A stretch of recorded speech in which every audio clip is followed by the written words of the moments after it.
নমস্কার, আবার স্বাগতম। আসুন আমরা ইলেকট্রিশিয়ান ট্রেডের মডিউলটি চালিয়ে যাই।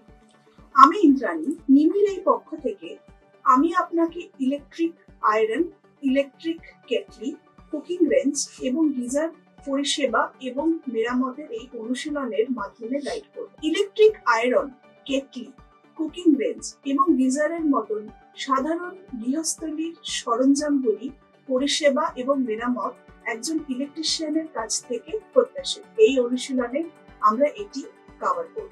এই অনুশীলনটি শেষ হলে আপনি সক্ষম হবেন ইলেকট্রিক আয়রন মেরামত এবং পরিষেবা, ইলেকট্রিক কেটলি মেরামত এবং পরিষেবা, মেরামত এবং কুকিং রেঞ্জের পরিষেবা, গিজার মেরামত এবং পরিষেবা। সঠিক পোশাক, গগলস, গ্লাভস এবং বুট পরিধান করে নিরাপত্তা নিশ্চিত করুন। এই পরীক্ষার জন্য প্রয়োজনীয় সরঞ্জাম বা যন্ত্রগুলি নিম্নরূপ: প্যানার সেট 6 থেকে 22 millimetre 6 number, megger 500 volt, digital multimeter, electrician toolkit. প্রয়োজনীয় যন্ত্রপাতি বা মেশিন হল সক্রিয় ইলেকট্রিক আয়রন 750 ওয়াট 250 ভোল্ট, কেটলি 500 watt 250 volt, electric cooking range 1500 watt 250 volt, geyser 1500 watt 250 volt. প্রয়োজনীয় অন্যান্য উপকরণ হল কেটলি উপাদান 500 ওয়াট 250 ভোল্ট, অ্যাসবেস্টস শীট এবং fibre washer, test lamp 100 watt 240 volt. উপলব্ধ কুকিং রেঞ্জ 1500 ওয়াট 250 ভোল্টের জন্য উপযুক্ত উপাদান। গিজার গরম করার উপাদান 1500 watt 240 volt, geyser thermostat 15 ampere three pin plug সহ 3-কোর ফ্লেক্সিবল কর্ড। ইলেকট্রিক আয়রনের জন্য উপযুক্ত অ্যাসবেস্টস এবং মাইকা শীটগুলির মতো অন্তরক উপাদান। এই অনুশীলনটি দুটি ভাগে বিভক্ত হবে। প্রথম অংশে ইলেকট্রিক আয়রন এবং বৈদ্যুতিক কেটলির পরিষেবা এবং মেরামত থাকবে। দ্বিতীয় অংশে আমরা কুকিং রেঞ্জ এবং গিজার পরিষেবা এবং মেরামত কভার করব। আসুন ইলেকট্রিক আয়রনের পরীক্ষা এবং মেরামত দিয়ে শুরু করি। ইলেকট্রিক আয়রনের একটি কয়েলের মধ্যে দিয়ে বৈদ্যুতিক প্রবাহ প্রবাহিত হলে কয়েলটি খুব গরম হয়ে যায়। পরিবহনের মাধ্যমে তাপ সমতল বেস প্লেটে স্থানান্তরিত হয়। একটি ইলেকট্রিক আয়রন হ্যান্ডেল একমাত্র প্লেট, পাইলট ল্যাম্প, গরম করার উপাদান, তাপস্থাপক এবং তাপীয় ফিউজ নিয়ে গঠিত।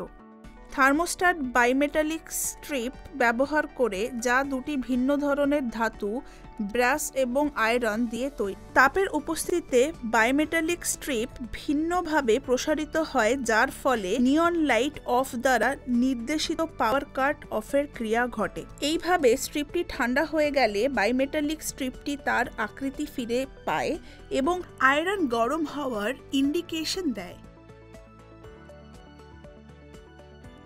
পাওয়ার সাপ্লাই থেকে ইলেকট্রিক আয়রন সরান। পরিদর্শন শীটে নেম প্লেটের বিশদগুলি পর্যবেক্ষণ করুন এবং রেকর্ড করুন, যেমন ভোল্টেজ, কারেন্ট, ক্ষমতা, ভোল্টেজ ইত্যাদি। এরপরে পাওয়ার কর্ড এবং প্লাগ হেডের একটি চাক্ষুষ পরীক্ষা পরিচালনা করুন। ইলেকট্রিক আয়রনের আবরণ খুলুন। একটি মাল্টিমিটারের সাহায্যে পাওয়ার কর্ড এবং ইলেকট্রিক আয়রনের টার্মিনালগুলির মধ্যে একটি ধারাবাহিকতা পরীক্ষা পরিচালনা করুন। প্রয়োজনে কর্ড প্রতিস্থাপন করুন।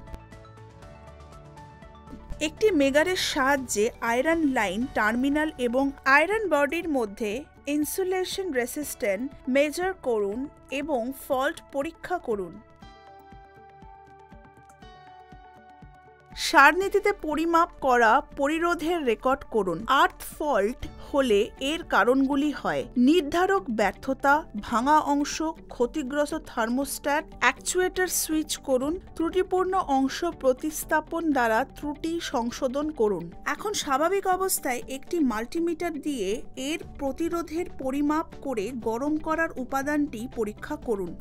রেজিস্ট্যান্স সেটিং এর মাল্টিমিটার সেট করুন এবং এর লিডগুলিকে হিটিং এলিমেন্টের টার্মিনালের সাথে সংযুক্ত করুন। যদি মিটারটি 100 ওহমের মধ্যে পরিরোধের মান পড়ে তাহলে উপাদানটির ধারাবাহিকতা আছে এবং এটি ঠিক আছে। যদি মিটার কোনো মান না পড়ে তাহলে গরম করার উপাদানটি ত্রুটিপূর্ণ এবং প্রতিস্থাপন করতে হবে।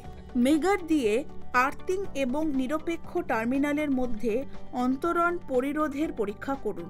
থার্মোস্ট্যাট এবং গরম করার উপকরণের অবিচ্ছিন্নতা পরীক্ষা করুন। ত্রুটিপূর্ণ অংশ প্রতিস্থাপন দ্বারা ত্রুটি সংশোধন করুন। যদি সার্কিটে খোলা উপাদান ঘটে, তাপস্থাপক নির্দেশক বাল্ব সার্কিট এবং উপাদান পরীক্ষা করুন।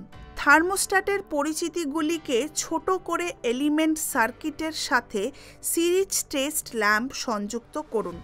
পরীক্ষার ল্যাম্প জ্বললে তাপস্থাপক ত্রুটিপূর্ণ। ইঙ্গিতকারী বাল্বের টার্মিনালগুলিকে অন্তরক তারের একটি টুকরো দ্বারা সংযুক্ত করুন। যদি পরীক্ষা ল্যাম্প জ্বলে তবে সমস্যাটি এই বিভাগে। উপাদানের টার্মিনাল সংক্ষিপ্ত করুন। যদি ল্যাম্প জ্বলে তবে উপাদানটি খোলা থাকে, উপাদানটি প্রতিস্থাপন করুন। আসুন তাপমাত্রা সেটিং কন্ট্রোলের ব্যর্থতার জন্য পরীক্ষা করি। এক্সটার্নাল হিটিং ডিভাইসের সাথে থার্মোস্ট্যাট গরম করে অ্যাকচুয়েটিং মেকানিজম পরীক্ষা করুন। যদি এটি ঠিক থাকে একত্রিত করুন এবং এর কাজ পরীক্ষা করুন।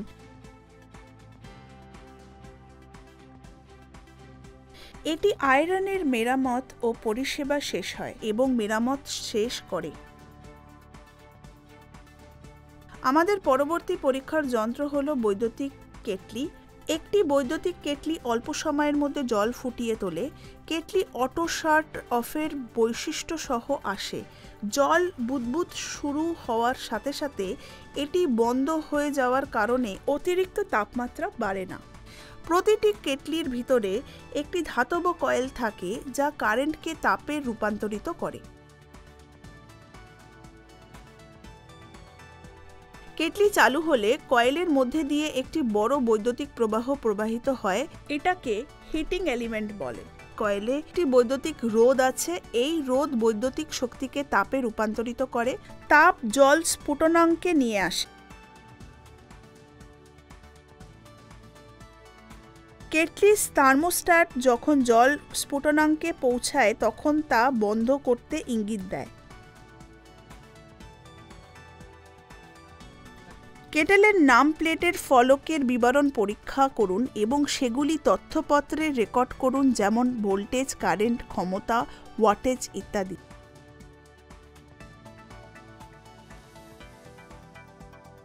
বিদ্যুৎ প্রবাহ থেকে বৈদ্যুতিক কেটলি সংযোগ বিচ্ছিন্ন করুন। কেটলির নির্দেশনা বইতে অ্যাসেম্বলি ডায়াগ্রামটি পড়ুন এবং প্রস্তুতকারকের দ্বারা প্রস্তাবিত ক্রম অনুসারে অংশগুলি খুলে ফেলুন। পাওয়ার কর্ড সংযোগ বিচ্ছিন্ন করুন এবং ধারাবাহিকতা পরীক্ষা করুন।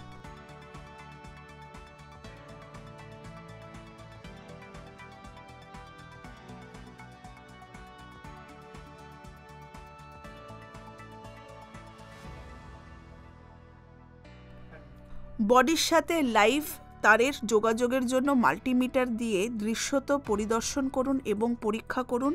সকেট টার্মিনাল এবং কেটলির শরীরের মধ্যে অন্তরণ পরিরোধের পরীক্ষা করুন। এই পরিরোধ 1 মেগা ওহমের কম হলে কেটলি উপাদানগুলি প্রতিস্থাপন করা উচিত। মাল্টিমিটার বা টেস্ট ল্যাম্পের সাথে সংযোগ করে গরম করা উপাদানটির রেসিস্ট্যান্সের মান ধারাবাহিকভাবে পরীক্ষা করুন। কোনো ধারাবাহিকতা না থাকলে উপাদানটি খোলা বলে ধরে নেওয়া হয় এবং এটিকে একটি নতুন উপাদান নিয়ে প্রতিস্থাপন করা হয়। ত্রুটির জন্য প্রতিটি অংশ পরীক্ষা করুন এবং ঠিক থাকলে পুনর্সমাবিষ্ট করুন এবং এটি পরীক্ষা করুন। এর সাথেই বৈদ্যুতিক কেটলির সার্ভিস এবং মেরামত অধ্যায় সম্পূর্ণ হলো। ভিতরে জল থাকলেই কেটলি চালু করা উচিত।